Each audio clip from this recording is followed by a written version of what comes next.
बस्ती निकाय चुनाव को लेकर घमासान तेज हो चुका है। बीजेपी के टिकट के ऐलान के बाद दो फाट नजर आ रहे हैं। पत्नी को टिकट न मिलने से नाराज बीजेपी वरिष्ठ नेता आशीष शुक्ला मीडिया के कैमरे पर रोने लगे। जरूर मिलना चाहिए। अगर उनको लगता है कि मैं सत्य की, ये अन्याय के विरुद्ध न्याय की लड़ाई है, यह असत्य के विरुद्ध सत्य की लड़ाई है। देखा जा रहा है आप भावुक हो गए, कहीं ना कहीं जो पार्टी का लगाव, कहीं कहीं आप अपने आप को छला महसूस कर रहे हैं। जी बिल्कुल। भारतीय जनता पार्टी, मैंने अपने घर में, मैंने अपने परिवार में, मैंने कहा था कि जिस दिन मैं मरूंगा मेरा शव भारतीय जनता पार्टी के झंडे में लिपट कर जाए, और आज मुझको भारतीय जनता पार्टी के द्वारा जो मेरे साथ किया गया बोल नहीं पाऊंगा मैं। दरअसल बीजेपी ने वरिष्ठ बीजेपी नेता अनूप खरे की पत्नी को अपना अधिकृत उम्मीदवार बनाया है। बीजेपी के टिकट पर नगर पालिका अध्यक्ष पद के लिए सीमा खरे ने अपना नामांकन पत्र भरा है। जब सीमा खरे नामांकन दाखिल करने तहसील के चैम्बर में पहुंची, उसी दौरान टिकट न मिलने से नाराज बीजेपी के वरिष्ठ नेता आशीष शुक्ला भी अपनी पत्नी नेहा शुक्ला का निर्दलीय नामांकन करने पहुंच गए। नामांकन के दौरान बीजेपी के दोनों नेता आमने सामने हो गए। आशीष शुक्ला के नामांकन के बाद बीजेपी में बगावत की सुगबुगाहट शुरू हो गई। चुनाव से पहले आशीष शुक्ला काफी मजबूत उम्मीदवार माने जा रहे थे। आशीष अपने सैकड़ों समर्थकों के साथ नामांकन दाखिल करने पहुंचे थे। मीडिया से मुखातिब होते हुए आशीष शुक्ला भावुक हो गए। बोलते बोलते कैमरे पर ही वो रोने लगे। उन्होंने रोते हुए कहा कि जब मैं मरूंगा तो मेरा शव भारतीय जनता पार्टी के झंडे में लिपट कर जाएगा। पिछले 18 सालों से मैंने बीजेपी की सेवा की है। पिछली बार भी मैं दावेदार था, किन्हीं कारणों से मुझे टिकट नहीं मिला, उसके बावजूद मैंने तन मन धन से साथ दिया है। इस बार महिला सीट थी जिस पर मैंने अपनी पत्नी की दावेदारी पेश की, लेकिन जब नाम की घोषणा की गई तो रिजल्ट अप्रत्याशित आया।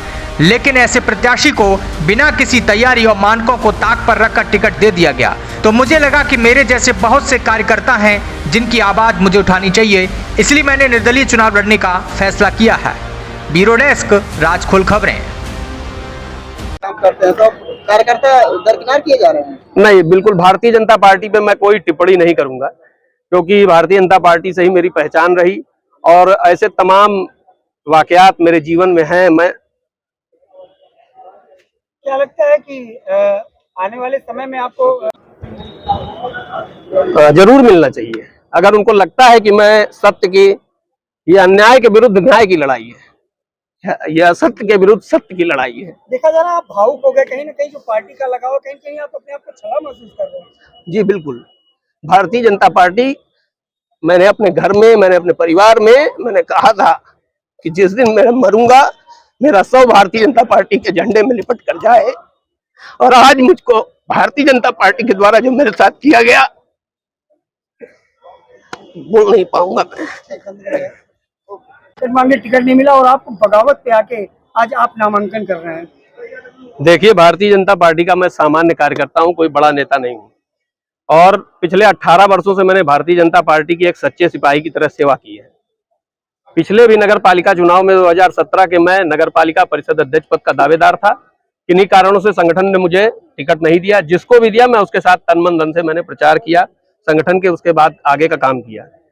इस चुनाव में भी क्योंकि सीट महिला थी तो मैंने अपनी पत्नी की दावेदारी प्रत्याशिता की थी भारतीय जनता पार्टी के टिकट के लिए। लेकिन जब अप्रत्याशित सा रिजल्ट आया और मुझको लगा कि मैं ठगा सा महसूस किया गया हूँ। मेरी सीट थी और पब्लिक के आह्वान पर मैं माननीय अपने सांसद जी और अपने संगठन के तमाम उच्च पदाधिकारियों से मैंने आदेश लेकर तब मैंने तैयारी शुरू की थी। और ऐसे समय में जब मेरा संगठन का निर्णय मेरे विपक्ष में आया तो मुझको लगा कि मेरे जैसे तमाम सारे कार्यकर्ताओं के साथ अन्याय हो रहा है, जो सालों साल तैयारी कर रहे हैं, और ऐसे लोगों को टिकट दे दिया जा रहा है जो बिना किसी तैयारी के, सारे मानकों को किनारे करके, ना वो कोर कमेटी में, ना स्क्रीनिंग कमेटी में, ना क्षेत्र में, अचानक से नाम आ रहा है और ऐसे लोगों को टिकट दिया जा रहा है। तो मुझे लगा कि कहीं ना कहीं मुझे अपने तरफ कार्यकर्ताओं के लिए अपनी आवाज बुलंद करनी चाहिए और उसका निर्दल प्रत्याशी के रूप में पर्चा दाखिल करके, इससे बढ़िया मुझे रास्ता कोई समझ में नहीं आया। लगी जुबान से कह रहे हैं कि जो विकास होना था वो नहीं हो पाया। जो नहीं हो पाया वह होगा। स्वच्छ, सुंदर, अच्छा विकास करने की कोशिश करेंगे। किन मुद्दों को लेकर आप चुनाव मैदान में हैं? प्रमुख मुद्दे क्या रखते हैं? प्रमुख मुद्दे यही है भाई, जैसे जो कुछ अधूरा रहा उसको पूरा करेंगे। अभी तक कौन से प्रत्याशी को आप प्रतिद्वंदी मानते हैं? कोई नहीं।